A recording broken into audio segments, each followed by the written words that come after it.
네, 33회 시험 대비 도시개발법 기출문제. 자, 이번 파트는 두 번째 테마인 개발계획의 수립고시입니다. 자, 우리 도시개발 사업을 하려면 도시개발구역을 먼저 정하고, 그 다음에 개발계획이라는 계획을 통해서 행정청이 지시하는 계획을 만들어줍니다. 자, 개발계획이 도시개발 사업에 관한 사업의 기본 방향을 설정하고 사업에 대한 기본 틀을 지시하는 계획이 개발계획입니다. 자, 개발계획 수립도 지정권자가 수립하기 때문에 시도나 대도시, 그다음에 국토부 장관이 개발계획의 수립권자가 되는 겁니다. 자, 문제 한번 보시면, 자, 우리 개발계획은 도시개발구역을 지정한 후에 나중에 개발계획을 수립할 수 있는 경우가 있었죠. 자, 이렇게 나오면 이게 바로 B타입입니다. B타입. 자, 우리 앞에서 A타입, B타입 순서를 봤었고, 자, B타입으로 사업을 하면 구역을 먼저 정하고 나중에 개발계획을 수립하는 거. 자, 그런 데가 어떤 데가 있었냐면 개발계획의 내용을 공모하는 지역들이 있었죠. 그다음에 자연녹지나 생산녹지 같은 지역도 이렇게 구역 지정 후 개발계획을 수립할 수 있는 지역입니다. 자, 도시적 외의 지역도 여기 해당되죠. 또 국토교통부 장관이 국가 균형 발전을 위해서 중앙행정기관의 장과 협의해서 구역을 정하는 지역도 맞습니다. 자, 문제는 이제 5번인데, 자, 5번은 여기 그 조건이 뭐냐면 원문이 도시개발구역에 포함되는 주거, 상업, 공업지역의 합의. 자, 도시개발구역 안에 여러 땅에 용도지역 땅들이 들어가 있는데 주거, 상업, 공업지역의 합계가 전체 도시개발구역 안에 100분의 30 이하로 들어가셔야 돼요. 그럼 지금처럼 주거지역이 100분의 40이면 원문보다 훨씬 더 그 기준에 안 맞게 주거지역이 100분의 40으로 많이 들어가 있으니까 안 됩니다. 자, 원문은 도시개발구역의 주거지역, 상업지역, 공업지역의 합계가 전체 구역의 100분의 30 이하인 지역이 구역 지정 후 나중에 개발계획 수립하는 지역이니까 답을 5번으로 보시는 게 맞겠습니다. 이런 문제 우리가 시험 문제에서 또 나올 수 있으니까 잘 보셔야 되겠습니다. 자, 개발계획을 구역 지정 전에 하는 건 A타입이고 구역 지정 후 나중에 개발계획을 수립할 수 있는 경우 B타입으로 개발계획을 수립할 수 있는 그런 지역도 있었죠. 이런 지역들인데 5번이 틀렸습니다. 자, 2번 문제. 도시개발구역 지정과 개발계획 설명이다. 틀린 것은, 자, 이건 이제 종합 문제로서 구역 지정하고 개발계획 수립을 이렇게 섞어서 문제를 냈습니다. 자, 지정권자가 사업을 효율적으로 추진하기 위해서 틀린 걸 찾고 있죠. 효율적 추진을 위해서 필요하면 서로 떨어진 두 개 이상 지역을 결합해서 구역을 정할 수 있습니다.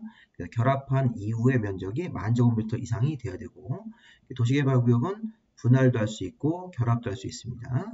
자, 결합한 이후 면적이 1만 이상, 또 분할했을 때도 각각의 분할된 사업구역이 각각 1만 제곱미터 이상은 되어야 되는 거죠. 자, 이번에 바로 나왔네요. 두 개 이상 지구로 분할할 때 분할 후 각 사업지구 면적이 각각 1만 제곱미터 이상은 되어야 됩니다. 여기서 도시개발구역이 분할되기 전에는 2만 제곱미터가 초과되셔야 돼요. 2만이 초과돼야지 두 개의 구역으로 분할했을 때 각각 1만 이상씩 들어갈 수 있으니까 그런 걸 참고로 해석합니다. 자, 결합할 수 있고 분할할 수 있습니다. 자, 3번. 자, 세입자 생활안정대책 같은 내용이 개발계획 내용인데 자, 이런 내용들은 구역 지정 이후에 나중에 개발계획에 포함시킬 수 있는 항목입니다. 자, 우리 여기가 개발계획에서 최고 어려운 겁니다. 자, 우리 개발계획을 A타입으로 만들 때, 자, 요 3번 질문은 A타입 순서로 내용을 보셔야 돼요. A타입 순서로. 그럼 A타입에서 요 순서가 지금 A타입이죠. 자, 개발계획을 먼저 하고, 그 다음에 구역을 지정하고, 그런 다음에 실시계획으로 가는 이런 순서로 가는 겁니다. 그럼 개발계획을 처음에 만들 때 어떤 내용을 개발계획에 포함시키냐면 여기 이제 제가 그 핵심 내용에서 가져왔는데 자, 개발계획에는 구역의 명칭부터 시작해서 사업의 위치, 사업 시행 기간, 시행자, 시행 방식. 자, 중요한 건 5번부터 잘 보십시오. 자, 토인, 교환, 그 다음에 세원보, 자, 원형지, 보건의료 설치 계획, 토인, 교환, 세원보. 자, 세가 뭐예요? 여기 세부 목록이죠. 수용 방식으로 사업할 때 수용 방식으로 들어가 있는 토지나 건물 등의 각종 세부 목록들, 이런 것들. 자, 권리의 세부 목록. 자, 그러면 지금 제가 분홍색으로 체크한 부분들이 개발계획의 주요 내용들입니다. 자, 해보시면 시행 기간, 시행자, 시행 방식. 자, 개발계획은 지시하는 계획이니까 시행자 정해주고, 시행 기간 정해주고, 시행 방식까지 정해줍니다. 관청이. 그 다음에 토, 인, 교환, 세원보 같은 것들이 개발계획 주요 내용인데, 다만 A타입에서 개발계획에서 이런 내용으로 내용을 만들다가, 자, 문제를 여기 보세요. 노란색 11, 12, 13, 14. 자, 요거 잡으십시오. 요것도 개발계획의 내용인데, 요 네 가지 항목은 A타입에서 구역 지정 이후에 나중에 개발계획에 포함될 수 있다. 개발계획을 처음 만들 때 집어넣지 말고 나중에 개발계획에 들어갈 수 있는 거래요. 자, 요거 보시면 11번이 구역 밖에다가 기반시설 설치할 때 기반시설 비용 이렇게 생각하시면 돼요. 간단하게 기반시설 비용. 요거는 수용 대상으로 들어가 있는 토지나 건물의 권리의 세부 목록이니까 세부 목록. 개발 기반시설의 비용, 세부 목록, 세입자 안정대책. 자, 요겁니다. 요게 시험 문제였어요. 단계별 추진계획. 기반시설 비용, 세부 목록, 세입자 안정대책, 단계별 추진계획 같은 네 가지 항목은, 자, 지금 다시 문제로 가보겠습니다. 자, 이 항목은 어떤 특징이 있습니까? 세입자, 이런 안정대책 같은 항목은, 자, 구역 지정 이후에 나중에 개발계획에 포함시킬 수 있다. 자, A타입에서 개발계획을 처음 만들 때 포함시키지 말고, 요 내용은 빼고, 나머지 항목만, 요 항목 같은 경우는 빼고 개발계획을 먼저 만들어 놓고 그 다음에 구역 지정 이후에 개발계획에 포함시킬 수 있는 항목이다. 자, 요거 뒤에 가서 또 한 문제짜리 나올 겁니다. 여러분들 기억하실 거는 개발계획을 A타입으로 만들 때 A타입이면 개발계획 먼저 하고 그 다음에 구역으로 가는 거예요. 순서가. 이런 A타입에서 개발계획에서는 이런 주요한 내용들을 가지고 개발계획을 만듭니다. 다만 요 11, 12, 13, 14번 항목 같은 경우는 처음에 개발계획이 포함시키지 않고 나중에 구역 지정 이후에 포함될 수 있다. 나중에 들어갈 수 있는 내용 네 가지입니다.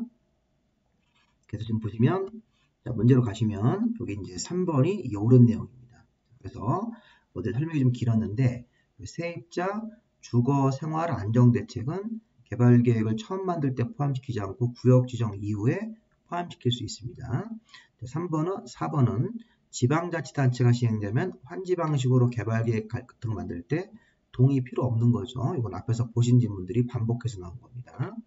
자, 그 다음에 이제 도시기본계획이나 광역도시계획 같은 국토법상 상위계획이 수립되어 있을 때는 요 개발계획이 요 기본계획에 맞도록 해야 되는 것이죠. 그렇게. 자, 그래서 이 문제는 정답을 4번으로 보시는 게 맞겠습니다. 이게 지금 이제 틀린 걸 찾는 거니까 뭐 결합할 수 있다, 분할할 수 있다. 분할로 1만 정도 대상은 돼야 된다. 자, 요 개발계획에 나중에 포함시킬 수 있는 것. 자, 지방자치단체가 시행자면 환지 방식으로 개발계획 만들 때 동의 같은 거 필요 없으니까 동의 받아야 된다. 틀렸습니다. 자, 답을 이거 4번으로 봐야 되겠죠. 자, 그 다음에 이 문제 하나 더 보시면 3번 문제가 아까 보기 그 내용을 한 문제로 낸 겁니다.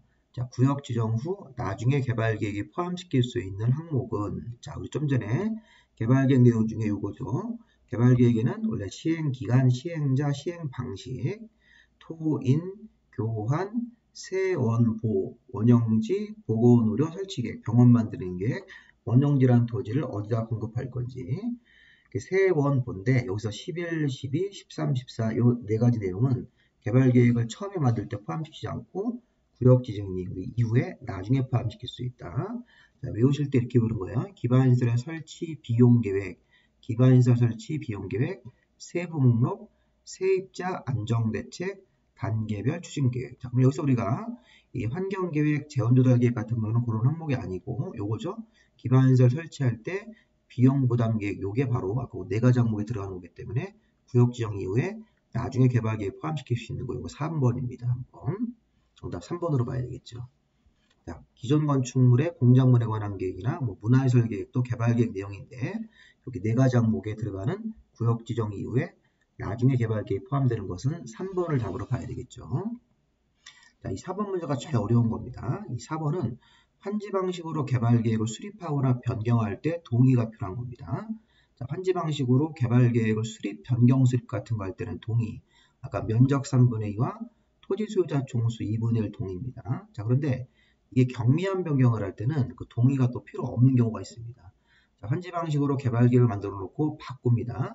그러면 변경도 동의를 받아서 면적 3분의 2와 토지 소유자 총수 2분의 1 동의를 받아서 변경해야 되는데 자, 경미한 변경은 동의가 필요 없습니다. 자, 그래서 여기 1번 같은 경우는 지금 동의가 필요한 걸 찾습니다.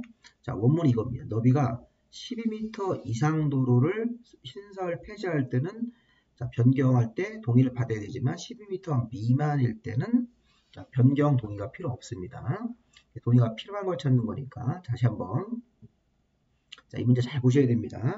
자, 우리 요거는 제가 이제 갖고 있는 요약집, 제가 이제 수업할 때 하는 요약집은 67페이지에 있으실 거고, 67페이지. 그 다음에 이제 여러분들 관련 학원 요약집에는 그 요약집에 환지 방식 개발 계획이라는 파트를 찾아보셔야 돼요. 그럼 환지 방식으로 개발 계획 변경할 때도 원래 동의를 받아야 되는데, 경미한 변경이면 동의를 안 받습니다. 경미한 변경이, 자, 너비가 12m 이상 도로는 중요한 거고, 12m 미만 도로는 경미한 겁니다. 12m 미만 도로를 신설 폐지할 때는 경미한 거로 본다. 그래서 동의를 안 받고도 변경할 수 있는 것입니다. 자, 문제는 동의가 필요한 걸 찾는 겁니다. 자, 2번 질문은 자, 기반시설의 면적이 종전보다 자, 기반시설의 면적이 종전보다 100분의 5 이상 증가하면 중요한 거, 100분의 5보다 미만으로 증가하면 그건 경미한 게 되는 겁니다. 그래서 100분의 4기 때문에 100분의 5보다 미만이면 경미한 거니까 동의 필요 없습니다. 자, 3번 같은 경우도 자, 여기 보시면 용적률이 100분의 4가 증가됐다. 자, 이것도 기준이 100분의 5 이상 증가하면 중요한 거, 100분의 4면 경미한 거니까 동의 필요 없이 변경할 수 있습니다. 자, 사업시행지구를 분할하고 이건 되게 중요한 거죠. 분할하거나 통합하는 거는 되게 중요한 거기 때문에 동의를 이거는 받아야 됩니다. 이거는 이제 숫자가 아니라 사업시행지구를 분할하는 변경은 되게 중요한 변경이기 때문에 이거는 숫자랑 관계없이 동의를 얻어야 되는 것. 자, 이 4번이 맞네요. 자, 5번 질문은 인구가 종전보다 100분의 10 미만으로 감소하면 경미한 거. 자, 인구도 3,000명. 요거 미만으로 들어가면 경미한 거니까 여기 2,600명 100분의 10보다 미만이니까 이것도 경미한 거로 보고 동의를 안 받고도 변경할 수 있습니다. 자, 이 마지막 문제는 해설을 들었는데 뭔 소리인지 모를 수도 있어요. 그러니까 이런 거는 우리가 부담 없이 보시는데 다시 한번 제가 부연 설명하고 이 강의 마무리하겠습니다. 자, 우리가 환지 방식으로 개발 계획을 수립하거나 변경할 때도 동의가 필요한 게 원칙이다. 근데 경미한 변경은 동의 안 받고도 변경이 가능합니다. 그럼 이 문제에서 동의가 필요한 게 하나가 있고 중요한 거, 나머지는 다 경미한 거예요. 자, 너비가 10m면 12m 미만이기 때문에 이 기준이 12m입니다. 도로 너비가 12m 미만이면 경미한 것, 동의 필요 없고요. 자, 2번 같은 경우도 기반시설의 면적이 종전보다 100분의 5 이상이면 중요한 거고 100분의 5보다 미만이면 경미한 겁니다. 자, 이것도 100분의 5 미만이기 때문에 경미한 것. 사업시행지구를 분할하거나 통합하는 건 이거는 숫자랑 관계없이 중요한 거기 때문에 동의를 받아야 되는 겁니다. 자, 수용 예정 인구가 종전보다 증가하는데 이거는 100분의 10 이상이면 중요한 거, 100분의 10 미만이면 경미한 거고요. 이것도 이제 인구도 3,000명보다 미만이면 경미한 거니까 이게 바로 경미한 거 맞고 동의 필요 없으니까 동의 필요한 건 4번으로 보시면 되겠습니다. 자, 우리 개발계획 문제는 조금 어려운 문제가 있으니까 3번하고 4번 문제 한번 다시 한번 복습해 보시기 바랍니다. 자, 올해 꼭 합격하시기를 기원하고 교재 구입은 요런 금액을 구입할 수 있으니까 저한테 문자로 구입 의사를 주시면 되겠습니다. 자, 다음 강의는 시행자, 도시개발사업은 12명 시행자 후보가 있었고 뭐 또 전부를 환지 방식으로 할 때 시행자 이런 게 있으니까 그런 내용들 정리해 보도록 하겠습니다. 자, 여기까지 마무리하겠습니다.